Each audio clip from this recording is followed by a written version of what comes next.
बीड नगर परिषद निवडणुकीदरम्यान गेवराईमध्ये पंडित विरुद्ध पंडित हा संघर्ष पाहायला मिळाला। बीडमध्ये पवार आणि पंडित कुटुंबातील सदस्य एकमेकांसोबत भिडले आणि यातून मोठा वाद उफाळला। या घटनेत माजी आमदार अमरसिंग पंडित यांचे स्वीय सहाय्यक अमृत डावकर यांना जबर मारहाण करण्यात आली। त्यांच्यावर खाजगी रुग्णालयात उपचार सुरू आहेत। दरम्यान एबीपी माझाशी बोलताना डावकर यांनी माजी आमदार अमरसिंग पंडित यांच्या हत्येचा कट पवार कुटुंबाने रचल्याचा खळबळजनक दावा केला। हे जे लोक आले बाळराजे पवार आणि त्यांच्या सोबत 5 ते 6 जण होते, ते खरं म्हणजे अमरसिंह पंडित साहेबांच्या खुनाच्या इराद्यानेच हे लोक आलेले होते। त्यांनी पहिल्यांदा अमरसिंह पंडित साहेबांच्या नावाने शिवीगाळ करून त्याला आज संपूर्णच टाकायचंय असं म्हणत ते धावत आमच्या कार्यालयाकडे आले। मी त्याला हात जोडून विनंती केली की तेही तर नाही आहेत, तुम्ही असं करू नका, ते नाहीत तर मग आज तुला संपवतो असं म्हणून त्यांनी माझ्यावरती हल्ला केला।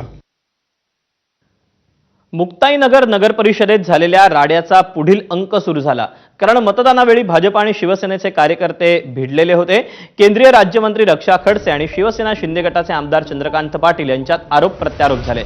त्यानंतर आता एकनाथ खडसेंनी चंद्रकांत पाटील यांच्यावर गुंडगिरीचे आरोप केले। त्यांच्या आरोपांना चंद्रकांत पाटलांनी त्याच भाषेत उत्तर दिलं।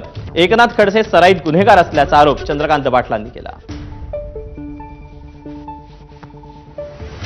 ओढाताण करणं, दमबाजी करणं, मतदान केंद्रामध्ये अशा स्वरूपाचे प्रयोग यांनी या ठिकाणी केले आणि त्यामुळे मतदान जे झालेलं आहे ते दहशतीच्या खाली आणि दडपशाहीच्या खाली झालेलं आहे। याच्या विरुद्ध पोलीस स्टेशनला तक्रार केलेली आहे। पोलीस स्टेशनने 5 गुंडांच्या विरुद्ध या ठिकाणी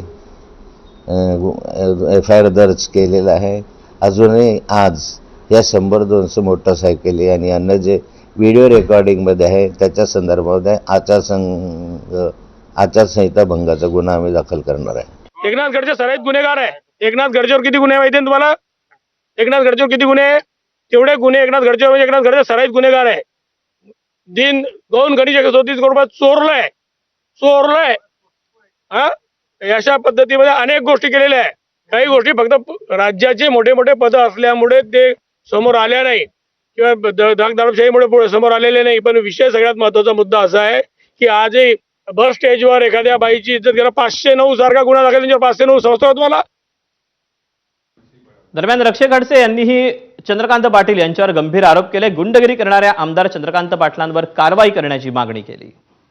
एव्हिडन्स सहित मी पूर्ण मेल वगैरे सगळे पाठवलेले आहे। आज सकाळी सुद्धा मी साहेबांशी बोललेली आहे की तुम्ही सगळं चेक करा आणि जे नियमाने ह्या लोकांवर कारवाई होत असेल ती केली पाहिजे, की जेणेकरून इथून पुढे हे लोक परत या पद्धतीने कोणत्याही निवडणुकीमध्ये असं काम करणार नाही। तिथे स्थानिक स्वराज्य संस्था निवडणुकीत राडा गोंधळावरून वातावरण तापलेलं असताना शिंदेंच्या